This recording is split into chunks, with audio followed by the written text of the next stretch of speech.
O Brasil é um país onde há mais pessoas idólatras por metro quadrado. É verdade. E eu posso explicar mais ou menos o porquê que acontece isso. Olha, veja bem. Imagine só você viver num país em que o comunismo deu certo. Você viver num país em que houve uma atividade intelectual silenciosa que estava preparando todo o cenário cultural de uma nação para dali a 30, 40 anos, para que as pessoas ficassem ali sob um modelo de subserviência total. Foi o que aconteceu no Brasil. Na época do regime militar, eu já falei disso daqui em outros vídeos, os militares estavam combatendo a esquerda armada. Os militares não entendiam de revolução cultural. Eles achavam que o perigo comunista era justamente aqueles guerrilheiros que estavam sendo treinados em Cuba para assaltar delegacias, sequestrar policiais, assassinar pessoas, torturar pessoas, falsificar passaportes. Os militares achavam que esses eram um verdadeiro perigo do país. E claro, evidentemente também eram perigosíssimos, né? Eram terroristas. Só que havia um perigo muito maior, que iria assolar, ia acabar com essa nação depois dali, né, para dali 30, 40 anos depois. Foi o que aconteceu. Por que chegou a este estado? Né? Os militares não sabiam o que estava acontecendo. Porque eles nunca estudaram sobre revolução cultural. Né? Só ali nos anos 90, quando o professor Olavo de Carvalho começou a falar de Foro de São Paulo, né? O professor Olavo de Carvalho falou de Foro de São Paulo pela primeira vez em 1993. O Foro de São Paulo surgiu em 1990. Né? Eu acho até engraçado, né? O professor Olavo fala que ele entrou tardiamente nisso daí. Que tardiamente o que, professor? Você foi um dos únicos que falou a respeito do Foro de São Paulo. Você e um outro general, né? Que infelizmente morreu aí, mas morreu mais do que tudo, né? Morreu de desgosto por não ter sido recebido aí por seus companheiros. O professor Olavo de Carvalho, ali nos anos 90, ele já estava avisando aqueles generais, né? Ele estava frequentando clubes militares no Brasil inteiro, gastando dinheiro do próprio bolso, né? Ele sendo demitido de vários lugares, gastando o próprio dinheiro, fazendo viagens no Brasil inteiro, avisando aos militares que nós estávamos correndo um risco muito grande por parte dos comunistas. Eles iam chegar ao poder e iam destruir toda a nossa nação. E foi o que aconteceu. Por que é que eles não ouviram o professor Olavo? Porque militar tem aquele fetiche de não ouvir paisanos, né? Ah, vai vir aqui um sujeito que não usa nem farda, não tem nem divisória no braço, então por que é que eu tenho que dar ouvidos a esse sujeito? Não é verdade? E o que aconteceu? Aconteceu tudo do pior. Né? Veio o PT e destruiu a nossa nação. Pegou os nossos recursos, ó, jogou fora. Jogou no próprio bolso, né? Aqueles escândalos, gente. Escândalo com dinheiro na cueca. Né? Veio o mensalão, veio o petrolão. E tudo que o Lula disse, né? Apenas uma marolinha. Foi uma marolinha que destruiu a nossa nação. E para que a gente consiga recuperar isso daqui, meu amigo, vão ser aí 100, 200 anos de muito trabalho. Serão 10, 15 gerações à nossa frente para recuperar isso daí, esse atraso que, querendo ou não, tem um grau muito alto de culpabilidade por parte dos militares. Porque eles ficaram de mãos, assim, eles ficaram de braços cruzados para muita coisa. Então você veja só, você já tem um país assolado pelos regimes, pelo regime petista, né? Vieram aí, primeiro começou com Fernando Henrique Cardoso, né? Que é aquele socialista fabiano, aquela espécime de socialista, né? Adocicado, sempre com ares de superioridade intelectual, né? Ele que é professor de universidade. O que acontece? Você pega um cara como esse, né? Que abriu espaço para o PT tomar o poder, né? Ele fez de tudo para que o Lula chegasse ao poder, preparou todo o palco e a partir dali começou todo o atraso na educação. A educação no Brasil sempre foi um fracasso, evidentemente, porque o brasileiro sempre teve horror ao conhecimento, à educação. Só que esses caras conseguiram agravar, eles pegaram já o significado cultural, né, e aproveitaram dele para construir uma educação mais fracassada ainda, né? Aproveitaram dessa falta de vontade do brasileiro de aprender, de conhecer, e criaram toda uma educação que valorizasse esse fracasso, né? Olha, começou com Fernando Henrique, aí foi só caindo, foi só decaindo, né? Aí veio Lula, né? No governo do Lula, então, meu amigo, foi um abuso de recursos absurdos, né? Não só isso, foi a época em que tudo começou vamos dizer, toda aquela mentalidade socialista, né, começou a ficar impregnada na cabeça dos brasileiros.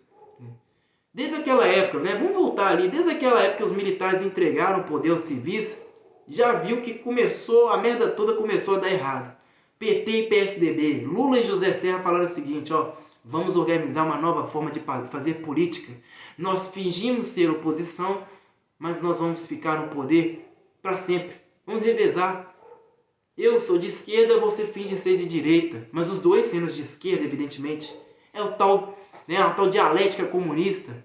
Os dois sendo de esquerda, pô. E foi o que aconteceu. Aí brasileiro, o que entendia? Ah, não, PSDB de direita, PT de esquerda. Só que os dois são de esquerda, evidentemente.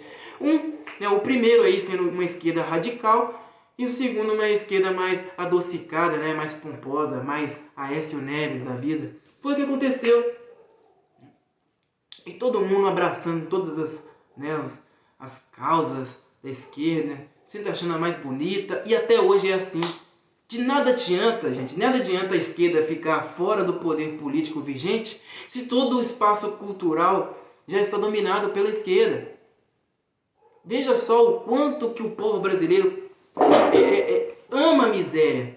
Você vai nessas favelas aí, o que o povo faz? O povo glamoriza a favela. Favela, meu amigo, é sinônimo de mazela. Se tem favela é porque tem erro por parte aí das forças governamentais. É ou não é verdade? Se tem favela, alguma coisa está errada, né? A infraestrutura tá em frangalhos. Nos grandes países desenvolvidos, se você vê favela, pode até ter, né? Mas você vê pouquíssimas. Aqui no Brasil, em qualquer lugar, qualquer cidade do Brasil, você vê favela. Qualquer lugar. Ah, no sul não tem, não. O brasileiro é tão idiota que ele acha que realmente no sul do país, né, é um lugar que só tem europeu, né, que só tem racista, só tem branco e só tem gente desenvolvida. Olha, pelo amor, o brasileiro é muito, muito medíocre, né, cara? Olha, todo lugar do Brasil você vê isso. Por quê? Porque rola corrupção, meu amigo. Rola corrupção, né? E o povo é tão adestrado, é tão bobo, né? Que ainda fica glamorizando essas coisas. Fala de favela, eu gosto da favela, eu gosto, né, da cultura da favela, não sei o que e tal. A realidade da favela é esmagadora. Eu mesmo nasci em favela. É esmagadora, né? Obviamente a violência lá dentro é maior. Ah, mas os bandidos não deixam. Mas a violência é maior, você sabe bem, né? A violência é maior porque tem bandidos, né? Os bandidos não deixam, mas não tem bandidos, meu Deus do céu. A violência é maior, o tráfico de drogas é muito mais intenso, né?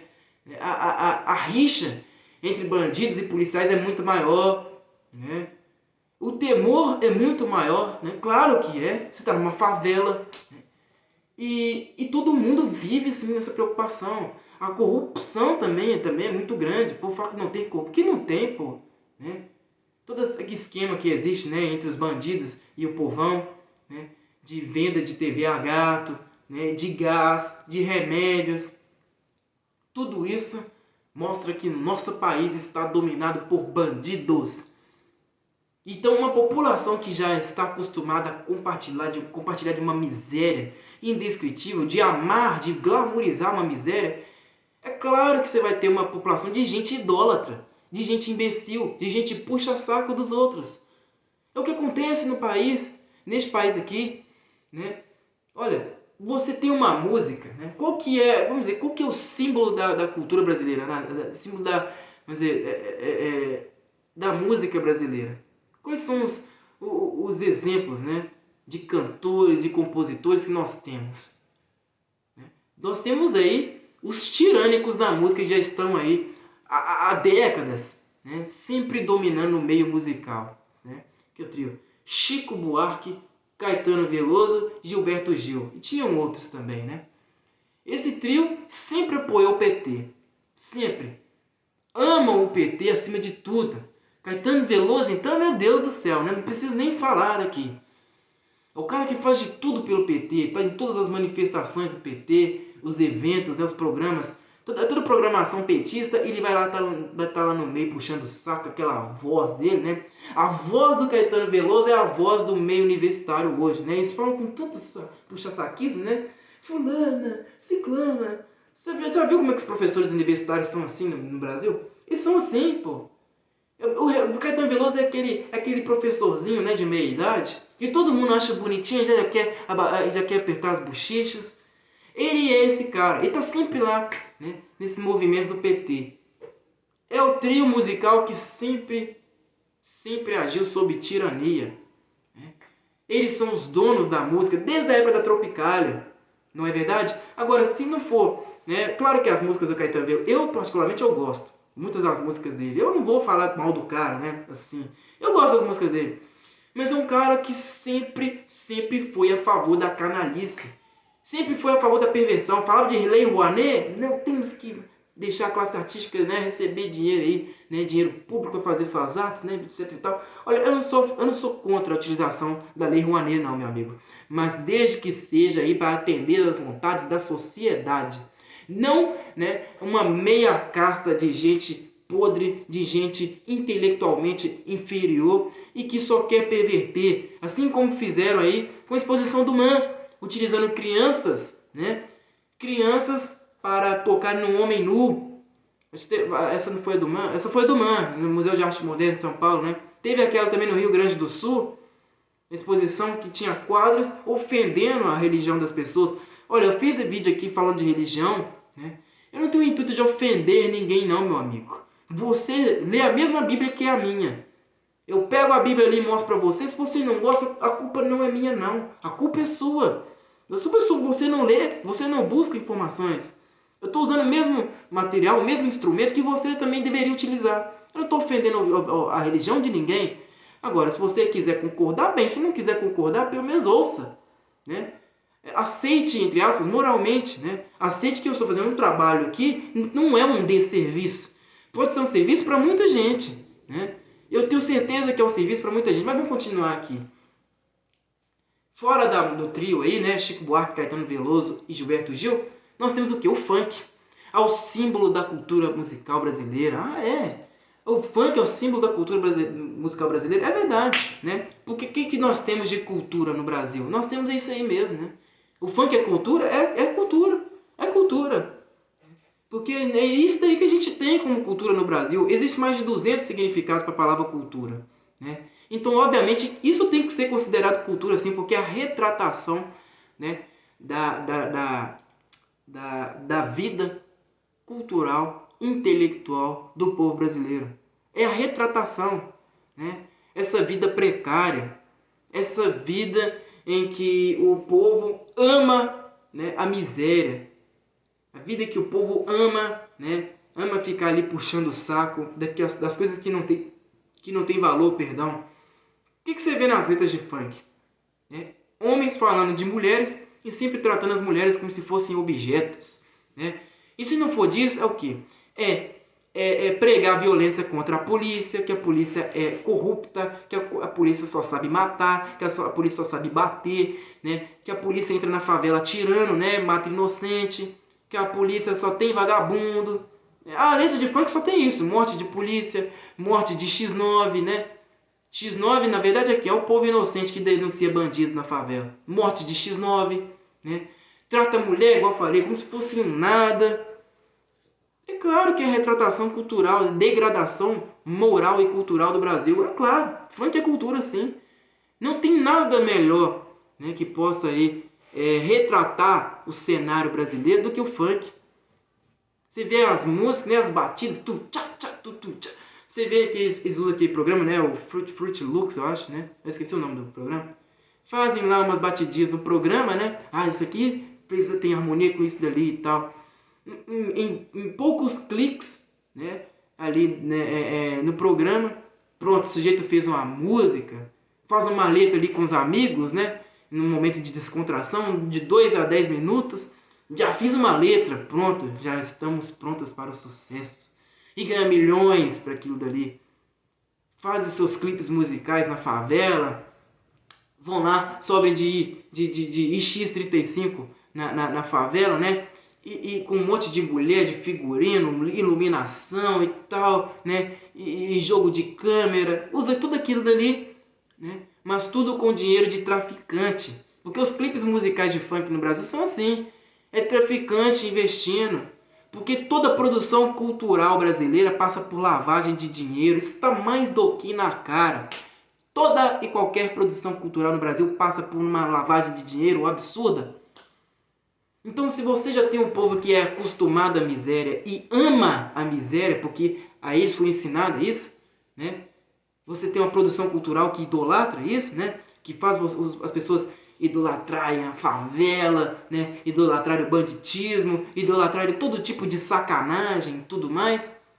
É claro que você vai ter uma coleção de pessoas idólatras. E por isso que você tem caras como Edir Macedo, né? R.R. Soares, Pastor Valdemiro, né? o Malafaia. Você vê todo este povinho aí deitando e rolando. Sempre né, sendo apoiados por políticos. Por quê? Porque as igrejinhas deles, né, colecionam dívidas milionárias. Aí o que eles fazem para se livrar das dívidas? Apoia o político que está ali, né, em vigência, né, no poder vigente. Sempre foi assim. O Edir Macedo, por exemplo, Edir Macedo na época do Lula apoiou o Lula, né? Na época do Temer apoiou o Temer, na época da Dilma apoiou Dilma. Agora na época do Bolsonaro apoia o Bolsonaro. Por quê? Porque a Igreja Universal tem uma das dívidas mais altas, né, de todas as igrejas aqui no Brasil. Se não for a mais alta, porque é a mais rica, né? E tem aí uma dívida absurda. Pergunta se vai pagar. Não. Que o Bolsonaro fez o favor de livrar aí a Igreja Universal, as igrejas aqui do Brasil das dívidas. Eu não sou a favor. Eu apoio o Bolsonaro para presidente, sim, mas eu acho que foi um erro dele. Ah, mas é uma pauta cristã. Isso não é ser cristão, meu amigo. Isso para mim não é ser cristão, tá? Esses templos aí que para mim são sinagogas do Satanás, isso nada tem a ver com ser cristão. Ser cristão para mim não envolve dinheiro, tá? Não envolve. Nunca envolveu. Se envolveu é porque não tem nada a ver com o cristianismo. É a minha ideia. Eu acho bonito, claro que é bonito, eu não vou mentir. Você ver templos, né, em que eles fazem ali um espaço maravilhoso com ouro, né, com ornamentos e tudo mais. Eu acho maravilhoso. Você vai na Itália, por exemplo, eu nunca fui na Itália, né? Mas se você for à Itália, por exemplo, você vai ficar maravilhado. As igrejas e tudo mais, as catedrais, é uma coisa maravilhosa, né? A Europa inteira é assim. É claro que é uma coisa muito bonita, mas Deus nunca pediu isso. Ele não pediu. Né? Pediu na época da lei e tudo mais, mas na graça, ele não pediu. Ele não disse isso. Né? O templo ele derrubou, meu amigo. Ele disse que nós somos o templo dele. Você que fere o seu irmão, você fere o templo de Deus. Entendeu a diferença?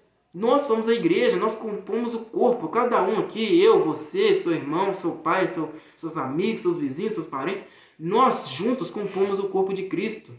E nós temos que preservar a vida em primeiro lugar. Né? Agora, o que acontece? Né? O Brasil já está soterrado numa miséria e as pessoas amam a miséria. E nem percebem, né? Aquele negócio, ser de esquerda sem perceber. É o gramscismo tomando conta da cabeça das pessoas. Eu já falei de Antônio Gramsci outras vezes aqui no canal, vou tomar cuidado que o vídeo está ficando longo, mas vou continuar aqui. Eu já falei de Antônio Gramsci aqui no canal, né? O Gramsci foi o chefe do Partido Comunista Italiano, que foi preso por Mussolini, e dentro da prisão ele escreveu os 32 cadernos do cárcere. E lá ele entendeu o seguinte, ó, para o comunismo dar certo, as pessoas não têm que pegar em armas mais não. Esse negócio de revolução, de pegar em arma, de conflito armado direto, e trabalhadores contra patrões, isso daí já passou. Vamos fazer uma revolução cultural, infiltração, vamos entrar na cabeça das pessoas, fazer com que elas abracem o comunismo sem saber, abracem a esquerda sem saber. E temos toda uma geração, desde ali das crianças até os mais velhos, consumidos pelos ideais de esquerda. que todos eles parecem bonitos, né? Cotas para negros nas universidades, né? Glamorização das favelas, né? Ideologia de gênero, vamos abrir espaço para todos os gêneros, né? Porque temos que preservar a liberdade, o direito dos indivíduos, vamos respeitar todo mundo no mesmo nível. E eu já falei aqui no canal que respeito, meu amigo. Respeitar é compactuar. Quem respeita, compactua, né? Abraça, se iguala. Você respeitar, você vai se igualar. O que é um cúmplice? Um cúmplice ele fica jogado de lado? Não, claro que não. O respeito é mais ou menos a mesma coisa. O cúmplice faz parte, né? Se você respeita, você compactua. Tem como você respeitar o Lula? Não, né? Tem como você respeitar um traficante? Não dá, né? Tem como você respeitar um abortista? Ah, ele aborta, mas você tem que respeitar. Tem como? Não, não tem. Você tolera. O que é tolerar? Ah, eu não gosto, não concordo. Eu não concordo, mas eu sou obrigado a suportar. Vocês entenderam a diferença entre respeitar e tolerar? Respeitar é concordar. Tolerar é suportar. Porque é muito diferente, né? Mas no Brasil até o sentido etimológico das palavras foi mudado. E daí fizeram toda aí uma geração de indivíduos covardes, mansos, adestrados e sempre acostumados a abraçarem aí toda a sacanagem que vem, não só do governo, que o povo acha que tudo que está acima do povo é só o governo de um país. Claro que não. O governo de um país, meu amigo, ele está submetido às vontades das decisões aí globais e de grandes famílias, que eu já falei aqui, né? Os Bilderbergs, né? A Fundação Ford também, as grandes corporações, grandes famílias, grandes bancos, os bancos internacionais, que já, minha amiga, eles têm o poder do Estado na mão deles. Eles são acima do Estado. E o brasileiro comum, ele repete coisas, né? Ah, o problema do Brasil é esse governo corrupto, né? O problema do Brasil é porque tem muito bandido aí na política que rouba dinheiro, papapá, pororó. É um discurso que, claro, tem a sua verdade, mas ele é muito vazio perto do que realmente acontece aqui, né? Principalmente na América Latina. Nós temos uma macro-organização socialista aliada aí aos maiores traficantes, sequestradores, estupradores, assassinos de toda a América Latina. Toda a América Latina junto, né? Nós temos as Farc, né? Que é o poder militar colombiano. É o poder mais forte, militar mais forte que nós temos na América Latina. Qualquer conflito que tiver, né? Ele vai entrar e vai derrotar qualquer um. Eles estão de acordo com as vontades do foro. Você acha que o Brasil tem força para combater o poder militar colombiano? Claro que não. Que está aliado aí ao poder do narcotráfico, ao poder aí do sequestro, como é o MIR chileno? Claro que não. Nós somos fraquinhos perto deles. Nossos políticos são fraquinhos perto deles, né? Fora o poder global de investimento, né? Os globalistas, né? As grandes famílias investem rios e mais rios de dinheiro nesses movimentos de esquerda aí. Aí vem feminismo, vem as pautas aí de liberdade, de legalização das drogas, né? Dos gaysismo, né? Vem aí os movimentos gaysistas, feministas, todos esses movimentos aí que a gente conhece muito bem, negristas, e que consomem a cabeça do povo. E é por isso que nós temos uma nação de idólatras. Você conhece muito bem a realidade do Brasil, né, meu amigo? Você que está acompanhando este vídeo aqui e já acompanhou outros vídeos aqui no meu canal. Você vê que o brasileiro, ele troca ali, ele vende um voto e compra, né, ele vende o seu voto em troca de 2 centenas de tijolos. Ele vende seu voto em troca de uma cesta básica. Ele vende seu voto em troca de uma luz, de um gato, né? De um botijão de gás, de meio quilo de carne. ele vende, cara. Você sabe como é que é a realidade no Brasil. Tinha um vídeo que eu vi na internet certa vez, em que uma população ficou revoltadíssima com um prefeito, vereador da cidade, eu não me lembro bem. O vereador da cidade prometeu fazer um bolo comemorando alguma coisa lá. Acho que era o asfalto, né, da rua, não sei o que, numa rua lá. E acabou que o vereador, o prefeito, não sei, não levou, não fez o bolo. O povo só faltou matar o cara. O cara nem apareceu, né? Lógico que não apareceu. Se tivesse aparecido, já teria sido morto há muito tempo. E o povo lá na frente das câmeras falando: esse vagabundo, esse miserável que não fez e deixou a gente aqui plantado horas e horas na fila para receber um pedaço de bolo e não trouxe. As mães com os meninos tudo no colo lá, revoltadíssimas. Esse é o retrato do Brasil. País de gente miserável. País de gente sofredora, coitada. Mas pior ainda, de gente que ama viver sob estado de miséria.